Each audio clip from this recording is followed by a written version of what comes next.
chào thầy. Hello con. Má đi học về hả con? Vâng. Mệt nhờ. Khi nào mới xong hết con? Chắc là đến tầm giữa tháng 5. Mới lớp 6 không thấy căng, thấy mệt không con? Thấy mệt không? Thấy mệt không? Mệt. Mệt mấy môn gì? Học mấy môn nào thấy mệt nhất? Toán văn này. Đúng 3 môn chính. Đúng không? Rồi chưa cả mấy môn học bài nữa và bữa thi nữa đúng không? Áp lực thì này. Nhưng mà để đó phải ráng tìm kiếm sự cân bằng nha. Chơi thì chơi nhiều. Thì phải chấp nhận thôi. Ráng thời điểm thi cử này. Đến lớp 7 thì lớp 7 8 thì coi thử xem xét mấy cái vụ sinh giỏi xem sao thử. Nếu mà con thấy mệt quá thì con cho mẹ cũng được, cho về áp lực stress ảnh hưởng điểm á, điểm mấy môn kia thì cô xin bớt chút cũng được.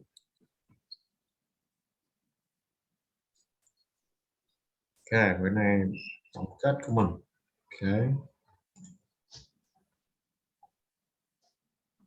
tôi sẽ tiếp tục nghe, coi video cho nó dễ tiếp thu.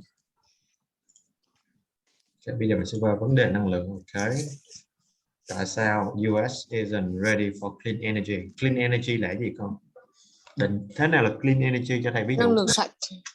Thế nào là năng lượng sạch cho thầy ví dụ? Năng Tiếng Anh, lượng tiếng sạch. Anh bằng những cái nào gọi Năng là lượng mặt trời, năng lượng gió. cái gì? Anh là một Sun, là pin năng lượng mặt trời là soul sun gì? battery. Không phải sun. Cái gì soul gì? Soul SO solar solar nha, solar solar. Vậy để ta gọi riêng luôn, solar là mặt trời đúng không? Okay. Solar energy, wind đúng không? Rồi cái gì nữa? Cái gì sạch nữa? Rồi cái gì nữa? Rồi cái gì? Cái gì mà mình có thể tái tạo được đúng không? Cái gì tái tạo được nữa? Cây. Không. Cây. Cái điện đâu ra đúng không? Năng lượng nước. Nước rồi gì nữa? Hydro okay. Trên cái hình này là hydro. trên cái hình này là năng lượng gì? Cái đường gì? Năng lượng gió. Không, trên cái hình đúng rồi, gió. Rồi bên cạnh cái gió là cái gì? Một những cái mà mình xài thường ngày. Điện là năng lượng sạch mà đúng không? Nó đâu có thải ra khí đâu. Đấy, nhưng mà tại sao US isn't ready for clean energy? Okay. Nếu nước Mỹ thực sự có, tại sao nước Mỹ không có chuyển hóa hoàn toàn qua năng lượng sạch đúng không? Như là điện đúng không? Vấn đề chỗ nào? Vấn đề nước Mỹ nó sẽ là vấn đề chung một cả thế giới còn. Okay. Nó là một ví dụ điển hình cả thế giới. Okay. Nhớ lấy vở ghi từ mới nha. The state of Vermont has one of the greenest grids in the US. 2/3 of their electricity comes from renewable grids in the US. Grid là đường dây điện nè. The state of Vermont, cái bang Vermont nè, has one of the greenest grid, cái xanh nhất một cái mạng lưới á, đường dây điện á, mạng lưới. Grid là mạng lưới điện in the US. Okay. Greenest. Okay.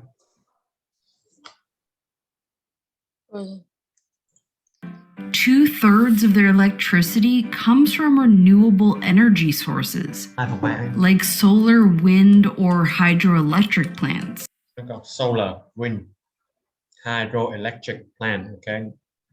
Thủy phân đó. Okay. The current goal is to be at 75% by 2032, which is why it was pretty surprising when a new solar project here was denied.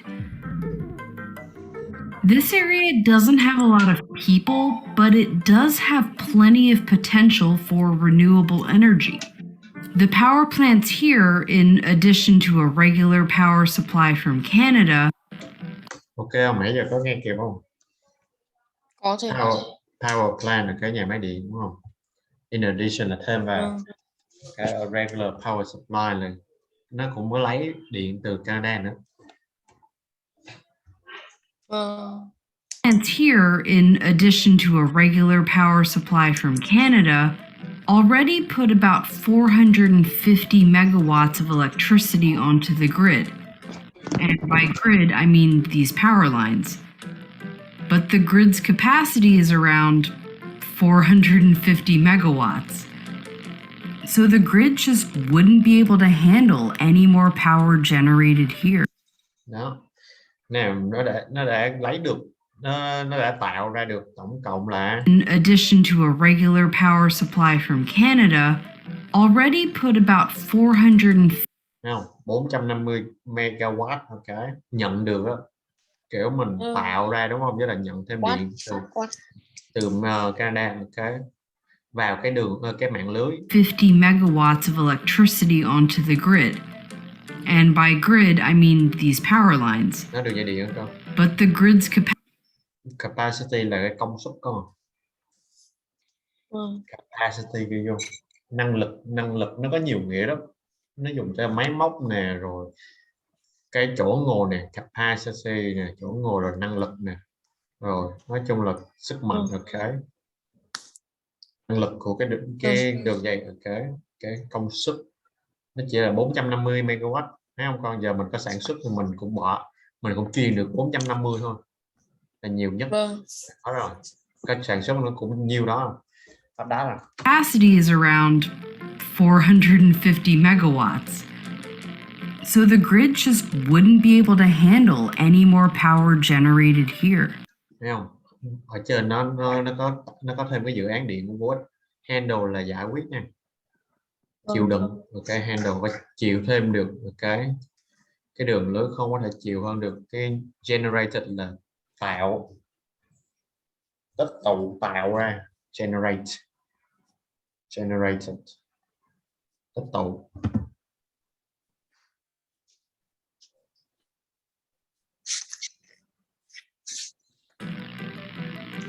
If we want a greener future in the US, we'll need to build more renewable energy plants.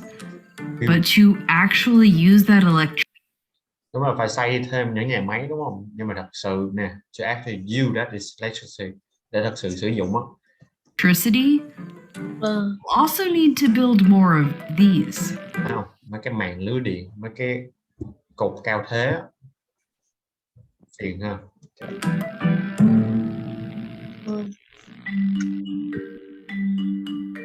This is a map of where everyone in the continental US lives. The density of each county. Cái density là cái mật độ dân số thôi. Chỉ là density, mật độ dân số. Cái mật độ. Density như ghi một lần. Thầy không nhớ nữa. Cái mật độ ở cái từ đó sẽ là mật độ. Này nó càng đen là nó càng này, còn thấy cái hình cái cột ở dưới là nó chỉ trích dẫn nè, càng đen hay là càng nhiều người, càng trắng thì càng ít người. Cái khu này nhiều người sẽ đen. Here's New York City, LA, Chicago, and here's where every big power plant is currently. Nè, mấy cái chấm xanh là cái gì? Not renewable. Cái non renewable là mấy chấm vàng, cái dầu mỏ. Appropriately, they tend to be where the people are. In Washington, D.C., where I live, we get nearly all our electricity from surrounding states' power plants, mostly nuclear and natural gas. Okay, nuclear and natural gas.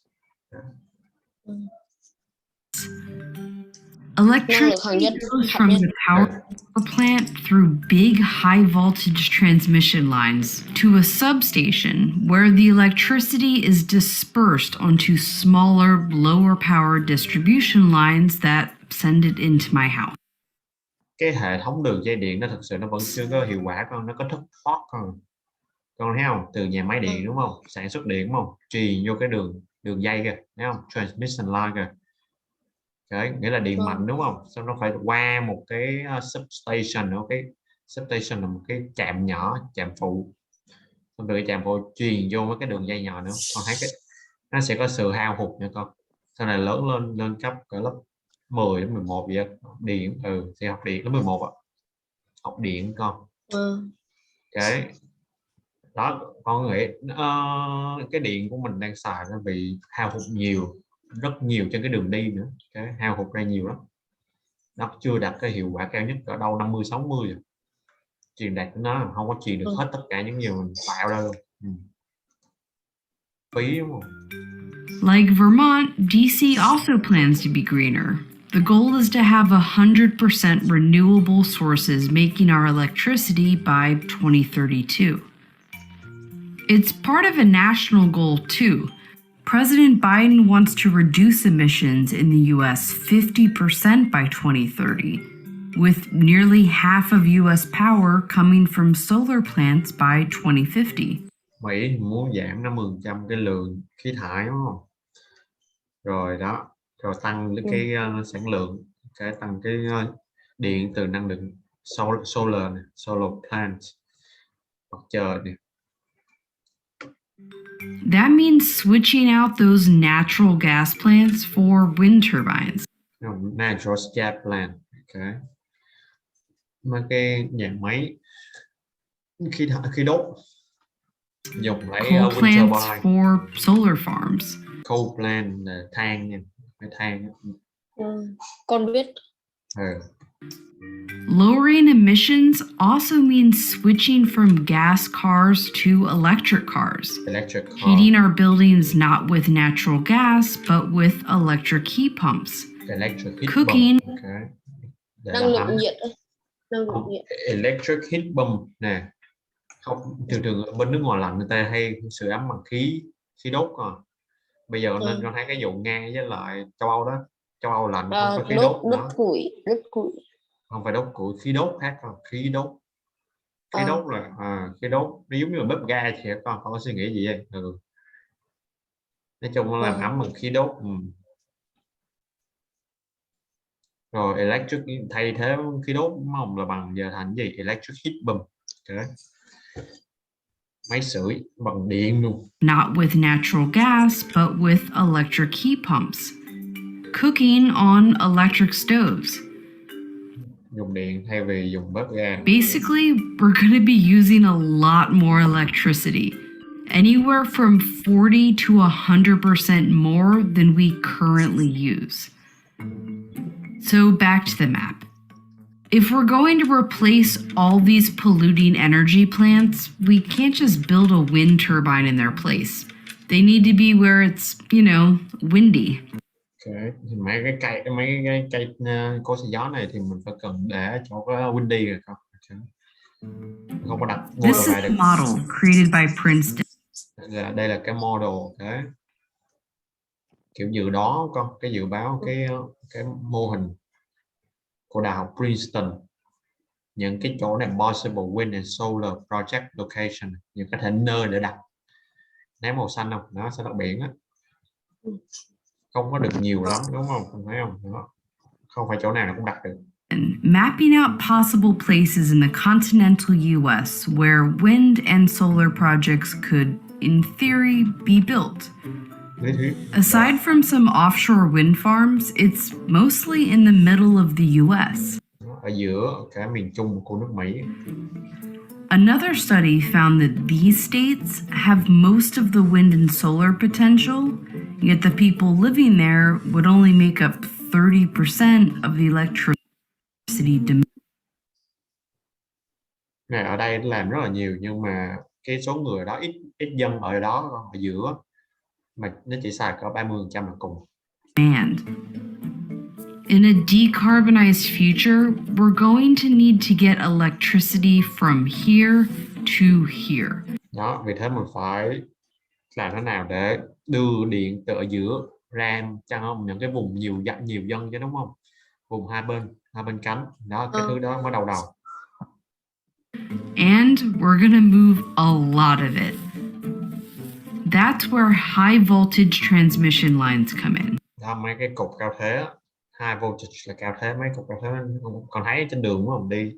Đi xe bự mấy cái chắc đường cao tốc mới thấy, hoặc là mấy chỗ đồng không yêu quạnh á, mấy ra mới thấy mấy cục bự. I think the infrastructure is the most important. Infrastructure được không? Cơ sở hạ tầng. The infrastructure. Cái từ structure con thấy không? Structure là cấu trúc nè, rồi đến infrastructure, infra trước đúng không? Structure đó, con biết từ structure trước là được rồi. Structure là cái cấu trúc, cái infra vô thêm nữa là cơ sở hạ tầng. The infrastructure. Infra đó, cứ nhìn vô thấy từ quen này sao?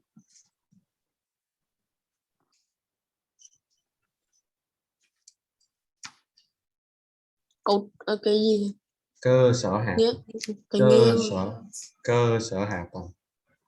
Mấy cái đường, mấy cái cột điện đó là cơ sở hạ tầng đó không?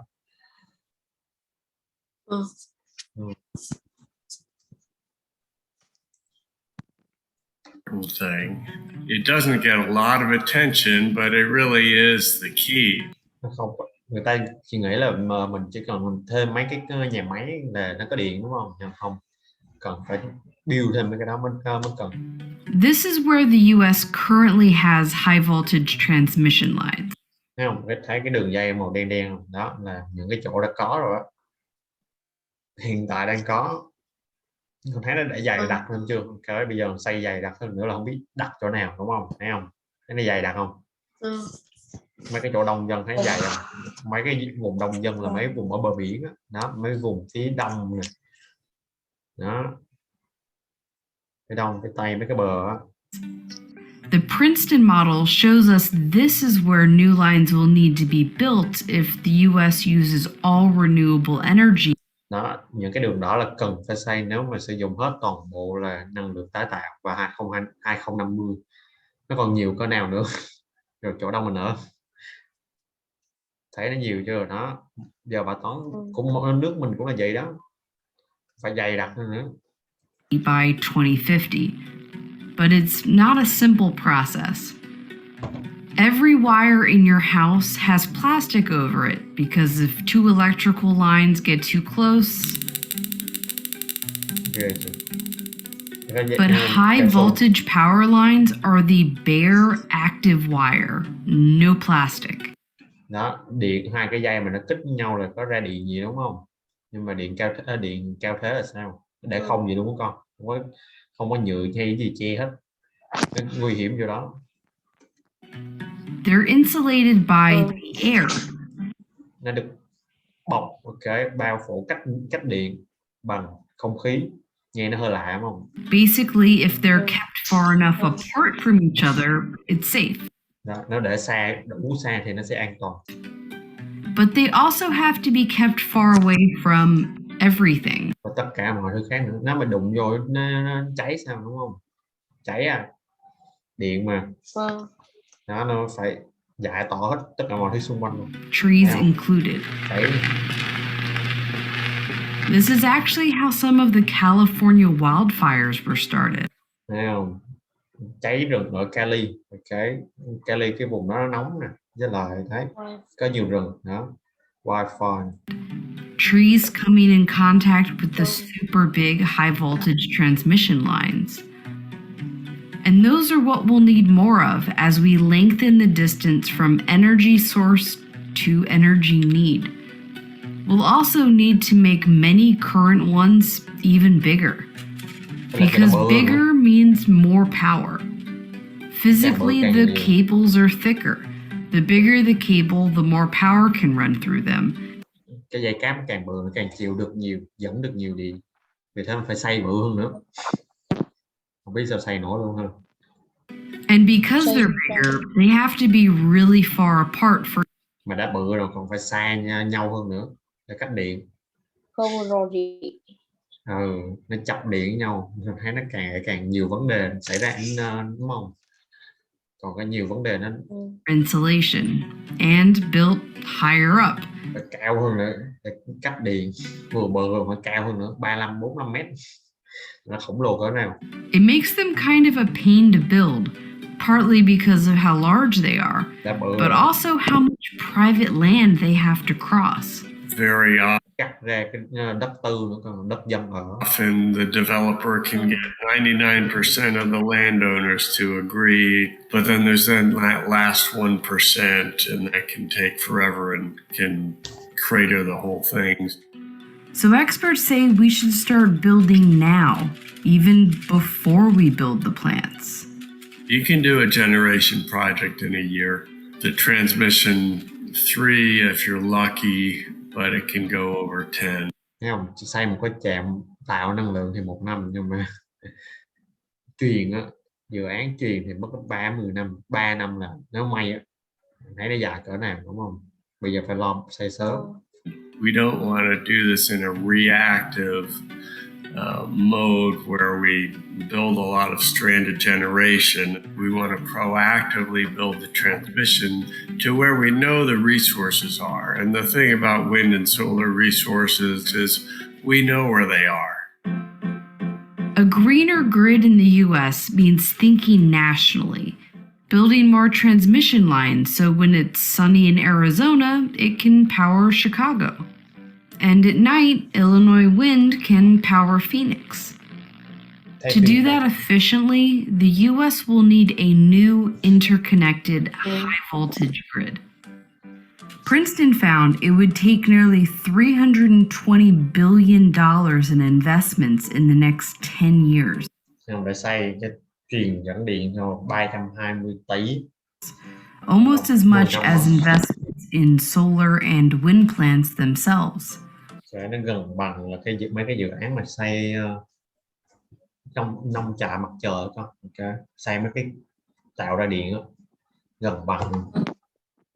Congress is working on an infrastructure bill that contains some funding, but really only a fraction of what's needed.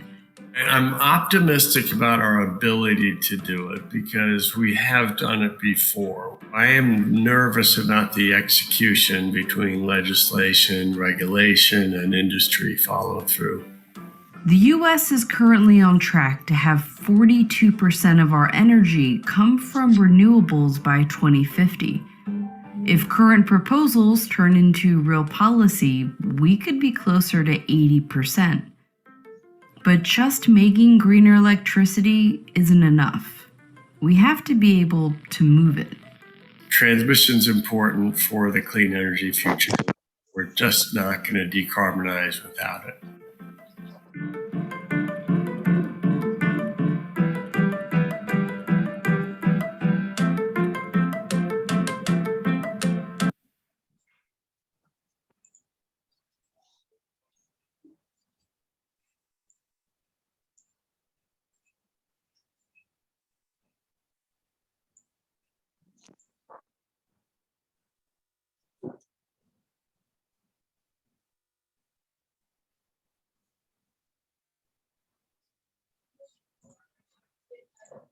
Có đây này.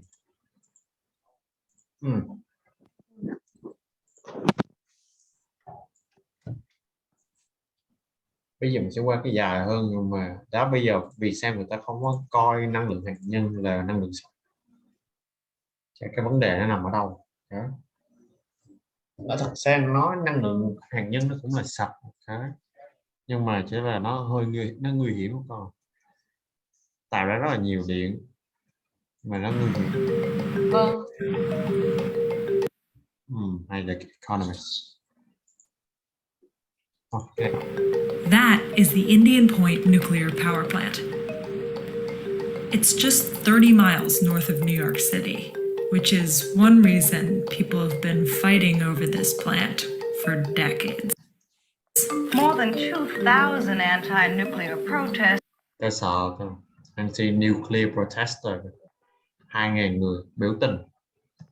Gathered at the Indian Point Power Plant. We're in the danger zone, and we've got to demonstrate today. New York's Indian Point nuclear power plant threatened with shutdown for lack of an approved evacuation plan. If we ever had a major problem at Indian Point, that might be a problem that we couldn't solve.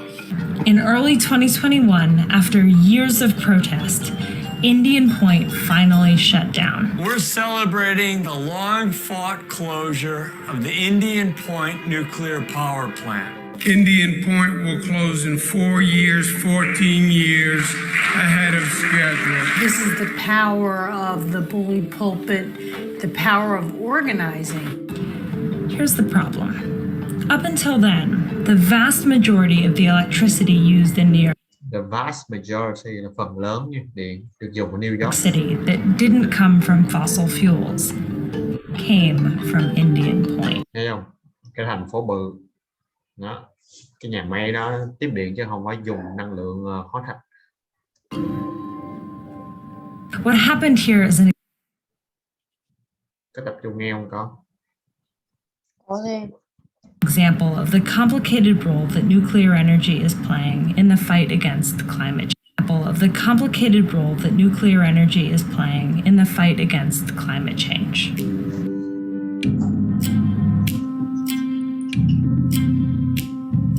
Nuclear plants generate about 10% of the electricity that we use around the world, Trăm không? but 20% in the US. 10% của cả thế giới, cái tổng điện đó. Nhưng 20% ở US. 52% of the electricity in the US that's not from fossil fuels. Experts widely agree that in order to slow climate change, we need to use fewer carbon-emitting fossil fuels. But the number of working nuclear reactors in the US has been declining. Each one that shuts down, you know, it's like a half a gig to a gigawatt of mostly carbon-free energy gone from the grid. Most carbon-free energy gone from the grid. Free energy. Không có carbon đó. That's longtime energy reporter David Roberts. If you shut the nuclear plant down today, most likely you're going to get a bunch of natural gas to replace it. Take these 3 nuclear plants shut down in 3 different states. Here's where these states got electricity before the shutdowns and after. More fossil fuels in every case. Đó, mấy cái bang mà đóng cửa nhà máy hạt nhân đó sử dụng gì thì đốt. Châu Âu nó cũng đang vậy còn. Châu Âu nó gì ta, trước khi mà có chiến tranh với là gì ta có với là Nga thì là cũng kêu gọi đóng cửa mấy nhà máy hạt nhân, nhưng mà sau khi đó, mà Bỉ á, lúc đó là bắt đầu mở lại nhà máy hạt nhân. Như Bỉ là bắt đầu mở lại. Đó, cái đó là vấn đề với là năng lượng hạt nhân. Nó tạo ra năng lượng sạch đó, nó vẫn là sạch nhưng mà chỉ là nó không được an toàn. Mức độ an toàn người dân không có yên tâm. Ai cũng sợ giống như là Nhật Bản thôi. At Indian Point too. In this case, nuclear was replaced with natural gas. Natural gas. And so then you have natural gases, local pollution problems, which are substantial, and then there's climate change. But of course, when it comes to nuclear energy, people have some concerns. This is Batu. Is Batu coming with us? He's my crew. I've come to see Indian Point for myself with John Lipscomb and Richard Webster, who are part of an environmental group that was instrumental in the agreement to close the plant. 20 million people live within 50 miles of this plant. You can't afford an accident here. People think about Chernobyl. People think about 3 Mile Island. People think about the sort of famous nuclear meltdowns. With Indian Point, people are worried about a meltdown with a specific cause. Al-Qaeda actually considered targeting a nuclear power plant. It became clear to many of us that this was a safety hazard. You put some C4 in and you blow them up. See, you're doing it, Bobby. You're scaring the hell out of it. People still argue about what actually would have happened in the event of an attack. Nếu người ta vẫn sợ bị tấn công thì nó sẽ là sao? Safe from attack. But the fear of an attack was an important factor turning public opinion against Indian Point. Sợ nó The nếu bị thing tấn công sẽ ra is, sao? the tragedies of nuclear disasters create a skewed picture of how dangerous nuclear energy actually is. All energy sources come with some degree of danger. One common way to measure that danger is to compare the number of deaths a type of energy has caused, like through accidents or premature deaths from pollution, with how much energy it provides. Cái mức độ nguy hiểm người ta đo cách nào? Cái chết kìa, con thấy không? Cái số người tử vong từ cái nhân vụ tai nạn hoặc là ô nhiễm, đúng không? Trên cái mức độ nó tạo bao nhiêu là điện, cái terawatt, cái sản lượng điện. What we'd call renewables, solar, wind, water power, these are extremely safe by this measure. Natural gas is less safe. Oil and coal are much, much more dangerous. Con thấy không? Cái mức độ nguy hiểm. Bởi vì coal với oil mà con, đúng không? Mà làm nhiều than mỡ, hầm mỡ đó, cái loại dầu mỡ rồi, nhiều vấn đề. Here's nuclear. Nuclear ít, nghe thì sợ nhưng mà rất ít vụ xảy ra thôi. So với số lượng mình chết nhiều quá, cô bọn kia. This takes into account all nuclear accidents, including thousands of deaths from radiation. So if you're choosing between nuclear and fossil fuels purely on a safety basis, there's no comparison. What's so interesting is that everybody I spoke to agrees on these facts. They just interpret them differently. Mỗi người có một cái kiểu nỗi sợ riêng, đúng không? Okay. To David, the numbers show how rare a nuclear disaster is. To John and Richard, the numbers are beside the point. That measure of normally occurring deaths from various industries is a very valid study. But you can't have a nuclear meltdown in a solar farm. So there's the normal nominal casualties that the industry develops, and then there's this nasty possibility that hangs out there. But human safety wasn't the only concern that led to the plant's closing.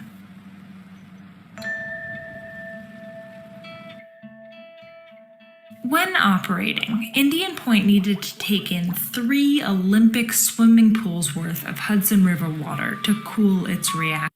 Nó hoạt động thì phải có nước, đúng không? Nước để làm lạnh cái lõi. The water went in through these grates and then was filtered through a grill, then flowed on into the rest of the plant. It was supposed to keep fish and other organisms from getting in and getting killed, but often it didn't. And there are organisms that are either pushed onto the grill or they're entrained on the water, go through the plant and get killed. And we estimated about 1 billion organisms a year were being killed. Cá thể, ok. Hàng triệu, hàng tỷ, ok. Nó đi qua máy lọc bị chết. In that way. The ecosystem can't bear that kind of assault. We think the river has its own rights. Những người này nghĩ cái sông này có quyền được bảo vệ, cần được bảo vệ. In addition to the harm that the cooling system did to wildlife, in 2015, a fire at the facility leaked thousands of gallons of oil into the Hudson River. And in 2017, a deal was struck to shut down the plant. But many argue shutting down plants like these is short-sighted. The people who have those concerns are sincere and those concerns are real, but in all human affairs, you have to ask, compared to what? Climate change, if unresolved restrained, that is going to be far more devastating for far more. Nếu mà thật sự cứ liên tục đóng cái cửa mấy cái nhà máy thì điện đâu, đúng không? Phải dùng mấy cái than đá rồi khí đốt, thì lúc đó dẫn đến khí hậu, biến đổi khí hậu, thì lúc đó nó cũng bị ảnh hưởng rất là nhiều về dài hạn, đúng không? Về dài hạn sẽ ảnh hưởng rất là nhiều về hệ sinh thái nữa. Nó cũng y chang về cái việc mở cửa nhà máy hạt nhân thôi, đúng không? Đó, cái vấn đề như hai mặt chỗ đó. Còn nếu bây giờ đóng cửa thì sao, đúng không? Thì phải có gì đó thay thế cái điện chứ, là dùng tiếp tục dùng, càng tiếp tục dùng mình càng biến đổi khí hậu. Nó vừa có cái lợi rồi có rất là có hại. Ecosystems and far more rivers and bodies of water than any conceivable effect of, a nuclear power plant. Richard would say that's a false choice. I don't think it's a choice of emit carbon or kill fish. It's like those are not the choices we have. We have a third choice and we should use it. Long term, he might be right, but not in the short term. We just don't have enough renewables yet. Even if you replace that gigawatt of lost power with renewables, that's a gigawatt of renewables that isn't going to replace fossil fuel plants, right? It just moves your baseline back. Right now, we just have lots and lots and lots of fossil fuel power plants on the grid, so we don't have the time or luxury to sort of optimize here. Like, let's keep what we've got is my take. And then there's the third big factor at play here, which is the reason these nuclear plants are so vulnerable to public opinion in the first place. In the last 10 years, the price of electricity from renewables and natural gas has plummeted as their production has gotten cheaper and easier. The price Giá của hai cái loại nhiên liệu kia nó giảm, đúng không? Nó rẻ bởi vì tạo ra dễ rồi. of electricity from nuclear has gone up, in part because of regulation to address safety concerns. Okay. Giá điện nuclear tại hạt nhân tại sao tăng? Bởi vì người ta phải thêm những cái quy trình để cho nó an toàn thêm, đúng không? Luật lệ bắt nó phải thêm mấy cái biện pháp cho nó an toàn hơn. Existing nuclear plants are struggling to compete, and building new plants has become prohibitively expensive. So when you combine cost plus the fear of a disaster plus the environmental threats, it's not hard to understand why nuclear plants are closing. But David says there's one final distinction here that should be getting more attention. Something that nuclear energy has that renewables don't yet. Wind and solar energy come and go with the weather. So you need power that's firm. And by firm just means you can turn it on when you want to and run it as long as you want to. We have tons of firm power now. I mean, most of the power on the grid right now is firm. Every fossil fuel power plant counts as firm power. But what you need if you're going to decarbonize is clean, firm power, i.e. firm power that doesn't emit greenhouse gases. That's much trickier. Năng lượng sạch thì nó không có ổn định, đúng không? Nó dựa vào thời tiết, đúng không? Còn năng lượng mà nó ổn định đó, thì nó gọi là không có sạch. Thì đó, giờ mình phải làm sao nó vừa sạch nó vừa ổn định. Nghe nó khó, đúng không? Thì chỉ có nuclear nó ở giữa được chút. There are not as many candidates for that. Nuclear is not the only option for Geothermal, nhiệt cái lòng đất phải không? Clean firm power. But it is one that we have right now. One that's currently putting huge amounts of power onto the electricity grid. What happened here at Indian Point shows that fighting climate change is going to involve a lot of hard choices. On either side, there are people that value those choices differently. On the one hand, environmentalists, and on the other, as David likes to call them, climate hawks. A climate hawk is someone who places a high priority on the threat of climate change and supports aggressive means of tackling it, trying to solve it. In the long term, though, they want the same thing, an energy future that harms the planet less. Đấy, cái vấn đề của năng lượng thế giới là gì đấy, mà không thể cứ thể chuyển qua một điện một cách liền được, phải cần có thời gian, nghĩa là cơ sở vật chất, rất nhiều thời gian, quả nữa, nhiều thứ, không có gì đảm bảo sẽ thành công nữa. Ok, bữa nay buổi cuối của mình là con. Mình lâu cho con không? Cả năm, chắc được cả năm ở không? Được cả năm cho ta. Hơn 100. 16 tháng 8. Chưa được năm, chưa được năm con. 8 còn 16 tháng 8 năm ngoái. Okay, khá ổn đó.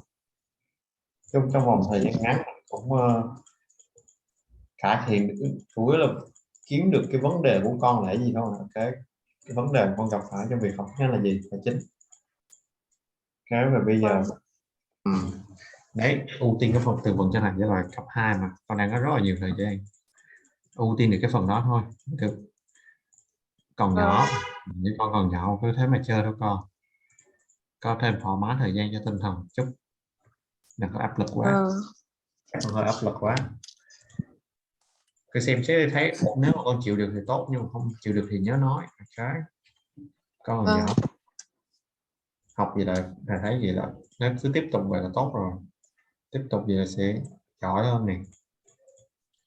Cứ học theo những gì để con là được, học tuyệt vời, với lại nghiêm túc trong cái việc ghi chép này. Bữa thầy kêu con gửi cho thầy cái bài viết con chưa gửi, nhưng ok, đấy, nghiêm túc hơn trong cái việc làm bài này.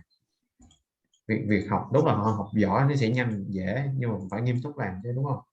Thầy cũng đâu bài tập nhiều đâu, đó phải nghiêm túc, bởi vì là thấy cần cho con cứ làm chút không được. Sau này giáo viên khác thì nhớ nha, cái kiếm những người gần sửa đề này, rồi cho con coi video này. Cái với là nếu video mà giáo viên người ta không biết đó, thì chỉ cái trang của thầy đó, Vox, VOX, mấy trang tiếng Anh đó, hoặc là lịch sử gì đó được. Do cái trang này thầy hay cho con nó sẽ có nhiều vấn đề nó liên quan cuộc sống hiện tại này, bây giờ phải biết, đúng không? Con thấy cái điều đó cần thông tin thì cần phải biết, cần phải biết rồi lọc ra để cho mình biết thêm cái góc nhìn đó.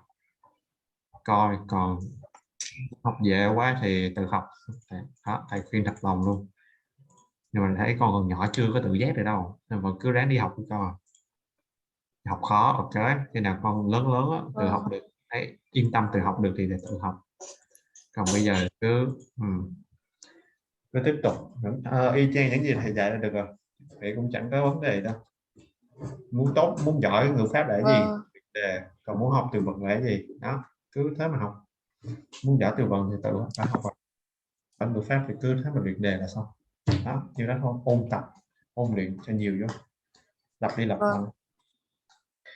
Cố lên nha.